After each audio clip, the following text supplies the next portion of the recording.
करेंगे, बस हम एविडेंस तैयार कर रहे हैं। तो बिल्कुल हम लोग वस्तु के समान। आप देखिए मीडिया का भी रवैया देखिए, नेशनल न्यूज़ का रवैया देखिए, एक तरफा लिखते हैं। अरे भाई, जिनको रिपोर्टिंग करना है पारसनाथ में एक दिन में बैठकर रिपोर्टिंग नहीं होगी।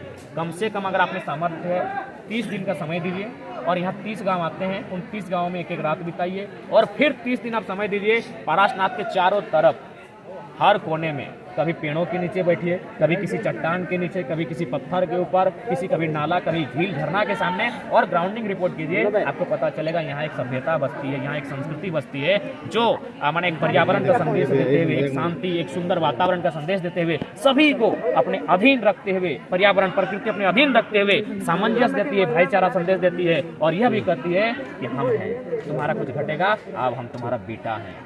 यानी तुम्हारा अगर भूख लगेगा आओ पहाड़ पर, हम हैं। तुम्हारे घर में पहनने को कपड़ा घटेगा, आओ, हम लोग इसे पत्ता पहनते हैं तो स्वीकार करते हैं, आओ हम बैठे हैं। यानी तुमको कुछ घटेगा, गरीब, किसान, कामगार, आदिवासी, आदिम लोगों को कुछ घटेगा, पहाड़ कहता है आओ हम हैं तुम्हारे लिए। और हम मिलता है कैन, पियर, भेलवा, करील मिलता है, जड़ी बूटी यहाँ से मिलता है, हाल के लिए बूटा मिलता है, जुआट के हाल, जुआट जो हमारा होता है, आप समझ ही रहे हैं। तो वो सारा वस्तु हम लोग यहीं से लेकर जाते हैं। ये जो पत्ते देख रहे हैं आप, समुदाय विशेष। अब एक बड़ी मजेदार बात कह रहे हैं, जो भी लोग पहाड़ पर अभी दावा कर रहे हैं, जो मीडिया के लोग आ रहे हैं, जो सोशल मीडिया में यहाँ लिख रहे हैं एक समर्थन, उनको बुलाइए और किसी एक पेड़ को दिखा के बोलिए कि इससे क्या लाभ है।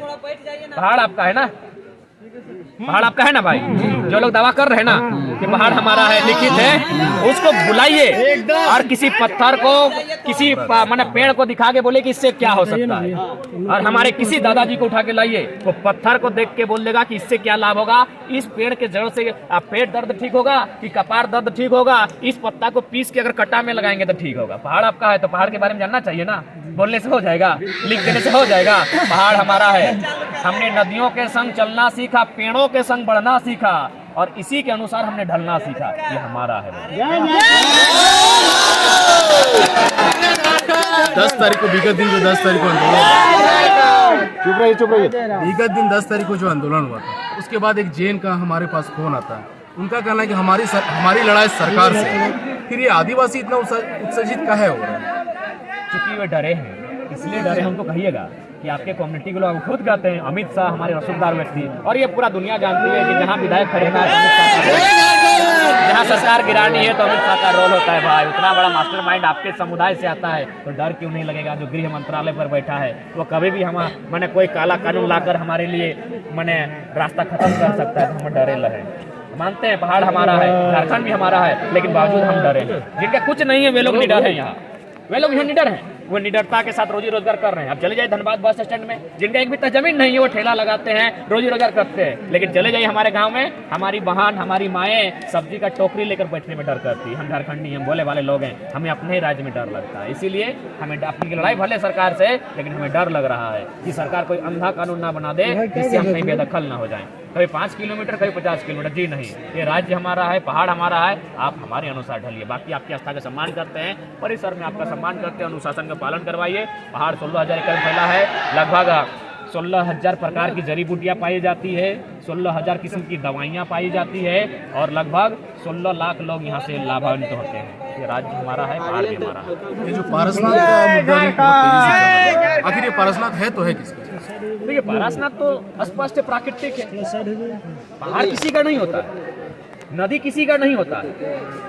नदी की धारा को आप मोड़ नहीं सकते हैं। पहाड़, नदी, ये प्राकृतिक, और प्राकृतिक का मतलब है इन चीजों को प्रकृति ने समुदाय, जो लोग हैं, उनको समान वितरण करने के लिए दिया है कि आपको जरूरत पड़े आप इसका उपयोग करें, और उतना ही करें जिससे पर्यावरण का क्षति ना हो। अतः पहाड़ व्यक्ति विशेष, जाति विशेष, धर्म विशेष का नहीं होता है, ये प्राकृतिक है, और प्राकृतिक चीजें सबका होता है। एक चेन्नई चिनगिन्नी का भी होता है, शेर, भालू, चीता, बाघ, हाथी का भी होता है, और इंसान का भी उतना ही अधिकार है जितना बाकी का। बल्कि हम ये कहना चाहेंगे कि जीव जंतुओं का थोड़ा ज्यादा अधिकार हो, क्योंकि ये उनका घर है, हम उनके रक्षक हैं। हम पहाड़ धरिया उनके रक्षक है। आज भी 20, 30, 40 साल पीछे चले जाइए, हमारे घरों के सामने आकर खुले जो हिंसक पशु थे वो बैठा करते थे, और हम लोग निडरता के साथ उनके साथ व्यवहार, आचरण विचरण करते थे। तो हाँ, ये पहाड़ प्रकृति का है, प्रकृति ने दिया सबको है, पहला अधिकार जीव जंतुओं का है, और हम जो है जंगली, हम जो पहाड़ धरिया उनके रक्षक है। बाकी लोग तो कंस्ट्रक्शन बना रहे हैं, बाकी लोग तो अरबों का फंडिंग के माध्यम से बड़ी बड़ी बिल्डिंगें यहाँ बना रहे हैं, उससे क्या होगा? वे लोग जियो जीने के सिद्धांत पर चलते हैं। उस कंस्ट्रक्शन से तो हजारों जीवों की हत्याएं हो रही हैं, ये तो कोई नहीं देखता है। इसीलिए मेरा भी मानना है उस समुदाय के आड़ पर कोई कॉर्पोरेट शुद्ध रूप से पहाड़ को अपने कब्जे में लेना चाहता है, क्योंकि उस समुदाय को जहाँ तक हम लोग भी पढ़े हैं वे लोग कहीं ना कहीं अच्छा संदेश देते हैं, लेकिन उसके बावजूद अगर वे समर्थन कर रहे हैं तो पूरा देश सवाल खड़ा करेगा कि जियो और जीनो दो का सिद्धांत देने वाले लोग और आप इको सेंसिटिव जोन में कंस्ट्रक्शन करवा रहे हैं, आप तोपचांची वन्य अभ्यारण्य में बड़े बड़े बिल्डिंगें खड़ा कर रहे हैं, तो ये कतई उचित नहीं। उससे पर्यावरण को डिस्टर्ब होगा और उस कंस्ट्रक्शन के निर्माण से मुझे लगता है बहुत सारी छोटी छोटी जीव जंतु जो यहाँ है विलुप्त हो जाएंगे। तो उसके बाद वो बताएं कि ये क्या जियो और जियो ने दो का सिद्धांत है, जनता पर छोड़ देते हैं। जय राम माता जिंदाबाद जिंदाबाद जिंदाबाद, जय राम माता जिंदाबाद जिंदाबाद जिंदाबाद। आग का आवेदन करते हैं कि लगातार मतलब हर साल आग लगाई जाती है, किसके द्वारा आग लगाई जाती है? कुछ दो कारण हमें समझ में आया है और डंके की चोट पर कहते हैं। सामने दिखेगा आते समय एक पिकेट्स बना है। सबसे पहला बात, हम प्रशासन का सम्मान करते हैं, जितने भी सीआरपीएफ के जवान हैं वो हमारे भाई हैं, लेकिन उनको भी समझ में नहीं आता है कि हो क्या रहा है। यहाँ नक्सली और पुलिस के नाम पर एक भाई को एक भाई से लड़ाया जाता है, उसके पीछे चंद कॉर्पोरेट्स हैं। किसी को पहाड़ कब्जा में करना है तो पहाड़ में तो 10,000 लोग रहते हैं, तब क्या करना है? अरे शहर पे भेज दो, मरवाओ, डिस्के मरवाओ।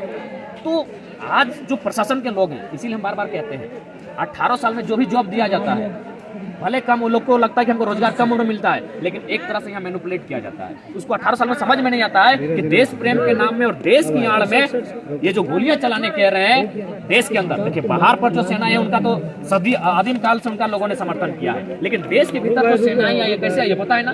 अंग्रेज लेकर आए हैं। इंडियन पुलिस एक्ट 1861 में अंग्रेज लेकर आए हैं। क्यों लेकर आए हैं? ना उस समय किसान लोग विरोध ना करेंगे, किसान लोग विरोध करेंगे तो अंग्रेजों को डर लगता था, 2-4 अंग्रेजों को मारपीट करते थे, तब उन लोग इंडियन पुलिस एक्ट 1861 में लेकर आया ताकि किसान के बेटे को ही पुलिस बनाना है और उसी से उसको पिटवाना है किसान को। आज भी वही हो रहा है।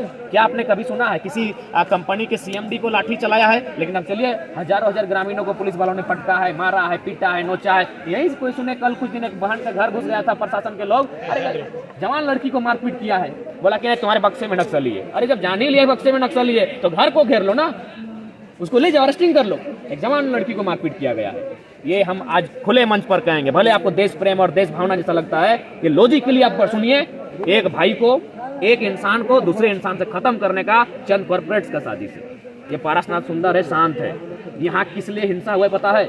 आप आंकड़े चले जाए 1980 के पीरियड में, यहाँ अगर नक्सली पनपा है, खुले मंच पर हम कहते हैं, तर्क के साथ कहते हैं, हमें डर नहीं लगता है। उसका रीजन है जमींदारी प्रथा। ये हम नहीं कह रहे हैं। 2000 के आसपास एक पेपर हिंदुस्तान का छपा था, उस पेपर में इस बात का जिक्र किया गया था। और एक राइटर है ज्योतिलाल महतो, एक किताब लिखे हैं विस्थापित, झारखंड के विस्थापितों का दर्द, उसमें भी इस बात का जिक्र है कि 1980 के पीरियड में किसी के बेटी में कुछ गहना देके, किसी का भोज में एक बोरा चावल देके, किसी का बेटी का शादी में एक धोती देके, जो जमींदार लोग था, जो सेठ बड़ा बड़ा उद्योगपति लोग था, जो थोड़ा संपन्न लोग था, वो लोग हजार एकड़ जमीन कब्जा में किया था। उसी के विरोध में मूवमेंट चला और पेपर में लिखा था कि जो काम सरकार को करना चाहिए था वो काम नक्सलियों ने किया था। ये हम नहीं कह रहे हैं, ये हिंदुस्तान के पेपर ने लिखा कि जो काम सरकार को करना चाहिए था वो काम नक्सलियों ने कहा। अब नक्सली बुरा है या अच्छा है? ग्रामीणों का समर्थन किसको जाएगा? किसको जाएगा? सीधी सी बात है, लॉजिकल बात कीजिए आप। ठीक है, आपके पास बंदूक है, मार दीजिए। हिटलर ने 60 लाख यहूदी को मार दिया, आप हमें भी मार दीजिए, 1000 लोगों को मार दीजिए, लेकिन लॉजिकली बात कीजिए। आज सीआरपीएफ बिल्कुल उनका हम संदेश देंगे कि क्या आपने एक भी आपका लाठी किसी विधायक पर चला है? क्या आपका जो भी सीआरपीएफ रहे, आईआरबी रहे, झारखंड पुलिस रहे, जिला पुलिस रहे, जो भी प्रशासन पुलिस की टीम है, क्या उनका लाठी किसी सीएमडी के ऊपर चला है? हजारों के गरीब बहन के ऊपर चला, तरह पीट दिया, घर में घुस के पीट दिया। क्यों? ये चीज समझना होगा। ये अंग्रेजों की व्यवस्था थी और अंग्रेजों की व्यवस्था पूंजीवादी व्यवस्था थी। अंग्रेजों की व्यवस्था समाजवादी व्यवस्था नहीं थी, वो साम्राज्यवादी व्यवस्था थी। और हम लोग आदिम लोग, हम लोग समाजवाद चाहते हैं। हम लोग चाहते हैं कि यहाँ सबका समान वितरण हो। पेड़ों पर भी अगर हम लोग गाँव में आम भी गिरता था ना, अभी चले जाइए, कभी अगर मछली मिलता है तो हम लोग ये दो को बिना वजन तूल तराजू का मछली का बंटवारा करते हैं। हम लोग समाजवाद पर यकीन करते हैं, हम लोग बराबरी पर यकीन करते हैं, लेकिन अंग्रेजी व्यवस्था पूंजीवाद पर यकीन करती है। तो इसीलिए हम कहीं गलत नहीं है। और आपका क्वेश्चन, हम आंसर को एक्सप्लेन करते करते बहुत दूर आ गए। और एक आपका आंसर था कि आग कौन लगाता है? आग कॉर्पोरेट्स के लोग लगाते हैं। जो यहाँ बड़े बड़े बिल्डर हैं, जो गुजरात राजस्थान से चल कर आए हैं, सेठ धन्ना लोग, यहाँ गला में सोना बनता है और मैंने आशा बोलता है कि हम लोग मैंने धर्म दर्शन का बात करता है। जाके देखिएगा गला में इतना मोटा मोटा सोना का चेन है और उन लोग लेक्चर देता है, हम लोग को मैंने आस्था सिखाता है। इतना मोटा मोटा सोना का चेन है, देखिएगा इतना बड़ा बड़ा पागरू, इतना बड़ा बड़ा मठिया सोना का चमकता है। और उन लोग वही लोग लुटा है पारसनाथ को, वही लोग आग लगवाता है ताकि जंगल मैंने खत्म हो जाए और लोग कंस्ट्रक्शन का काम करें। लगातार 1 साल से झारखंड में ये आंदोलन चल रहा है और आपका यही कहना है कि झारखंड जिंदा है तो कहीं ना कहीं आंदोलन हो जाएगा। आंदोलन के लिए पारसनाथ के लिए क्या आंदोलन? पारसनाथ के लिए हम कौन होते हैं? हमें 10 बेटा है, पारसनाथ के हजारों बेटे हैं, वो तय करेंगे। आप तो पूरा झारखंड को जलाने के बाद पारसनाथ को बचाने के लिए क्या कुछ कीजिएगा? पारसनाथ को बचाने के लिए जो भी पड़ेगा वो सही यहाँ के लिए आप तो मशहूर हो गए ना गालिब के नाम से। कि जब जब सजी है थाल क्रांति की, जब जब सजी है थाल क्रांति की, माओ ने खुद बेटों की बोलियां दी हैं, क्रांति ने एक सर मांगा है, हमने भर भर के झोलियां दी हैं।